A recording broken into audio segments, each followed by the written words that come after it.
datang. Warahmatullahi wabarakatuh. Selamat pagi rekan-rekan sekalian dari peserta seminar nasional strategi jitu menghadapi pemeriksaan dan segala macam. Ada baiknya sebelum kita mulai acara ini kita berdoa sejenak untuk kelancaran dan kesuksesan acara ini hingga sore hari. Izin saya pimpin dengan agama Islam, untuk agama lain bisa menyesuaikan agama dan kepercayaan masing-masing. Kita mulai. Astagfirullahaladzim, astagfirullahaladzim, astagfirullahaladzim. Ya Allah, ya Rahman, ya Rahim. Pada hari ini kami berkumpul bersama dalam rangka menuntut ilmu. Maka bukakanlah pintu hati kami, bukakanlah pikiran kami, agar kami dapat menyerap ilmu-ilmu yang diberikan oleh para narasumber pada hari ini, sehingga ilmu itu bermanfaat bagi diri kami, perusahaan, dan juga bagi keluarga kami. Pagi ceria. Baik, assalamualaikum warahmatullahi wabarakatuh. Om Swastiastu, salam sejahtera buat kita semua.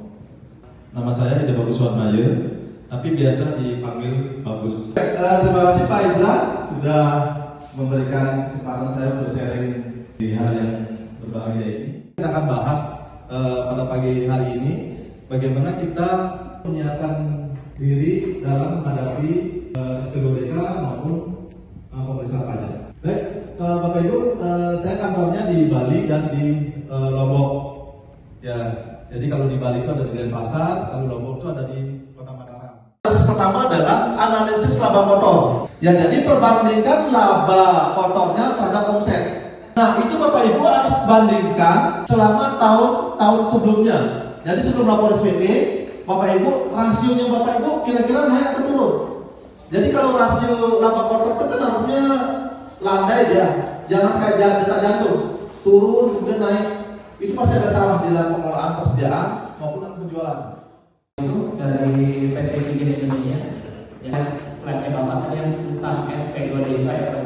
Jadi saya tuh punya ada case Pak, misalnya di surat SP2DK-nya misalnya hanya ada terdiri dari 3 pertanyaan. Pertanyaan bagus. Sampai saat ini tidak ada aturan yang menjelaskan apakah poin SP2DK itu boleh dikembangkan atau tidak. Ya, ada sebatas poin-poin itu aja. Beberapa data yang dia kasih pertanyaan-pertanyaan di antara 3 poin tersebut Yang ditunjuk sebagai pengurus Akuntansi online terintegrasi untuk mengembangkan bisnis kamu dengan mudah, bahkan buat yang nggak ngerti akuntansi sekalipun. Belajar kapan aja dan masih teknologi terbaik yang bisa kamu dapatkan dalam menjalankan bisnis. Pajak adalah pembukuan, benar ya Bapak Ibu ya. Maka dari itu, Palinjurnal adalah salah satu software accounting yang dimana kita berbasis sekolah Bapak Ibu. Bisa membantu untuk membuka Bapak Ibu, jadi kita bisa membuat sales quotation, sales order, kita bisa melacak manajemen inventory kita, itu semua sudah bisa melalui jurnal.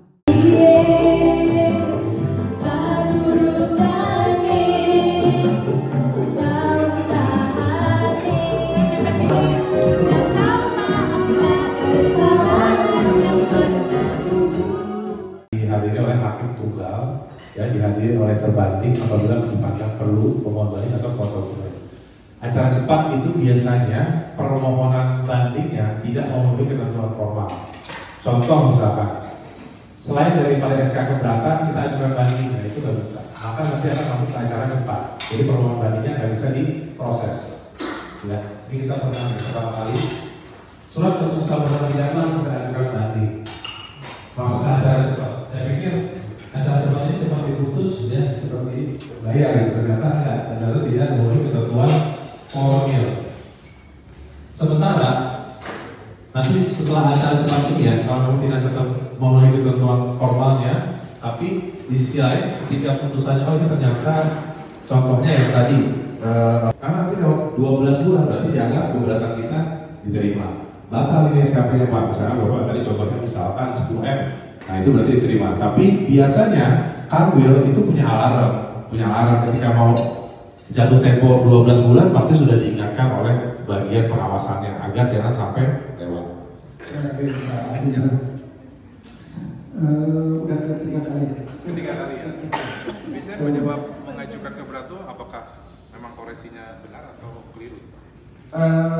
Jadi ini, ya kita ajuin keberatan, ya lagi proses gitu ya sekarang. Proses, iya. Pemeriksa tidak mau menerima dan akhirnya wajib pajak harus mendapatkan ketetapan pajak yang nilainya besar dan itu memang tidak sesuai dengan profil bisnisnya pada saat itu atau keuntungannya pada saat itu, sehingga ya mau gak mau harus melanjutkan ke upaya hukum berikutnya yang namanya keberatan. Nah, tadi misalkan pemeriksaan tidak disetujui oleh Bapak Ibu ya, misalkan contohnya surat ketetapan pajak, waktu itu saya mendampingi perusahaan outsourcing. Outsourcing itu faktur pajaknya kan dipisah ya, tagihan gaji sama manajemen fee-nya dipisah. Saya Wisnu dari PT Pijen Indonesia. Ya, jadi menyikapi yang sebenarnya yang case kita ya Pak ya. Sebenarnya yang kita masih pertanyaan besar, apakah memang di antara perbedaan dibanding dan bulan itu memang berbeda, yang tidak ada pembahasan akhir, atau memang sebenarnya ada ketimpangan yang tidak sejalan yang dijalannya oleh DJP Pak? 4%. Jadi SKP-nya sekian miliar dan ini langka sih sebenarnya karena ya keberatan pada umumnya itu ditolak. Jadi ada beberapa kambil seperti kambil DJP khusus. DJP khusus itu biasanya dari KPP penanaman modal asing, minyak dan gas, bursa itu masuk ke DJP khusus. Dan itu saya pernah 2-3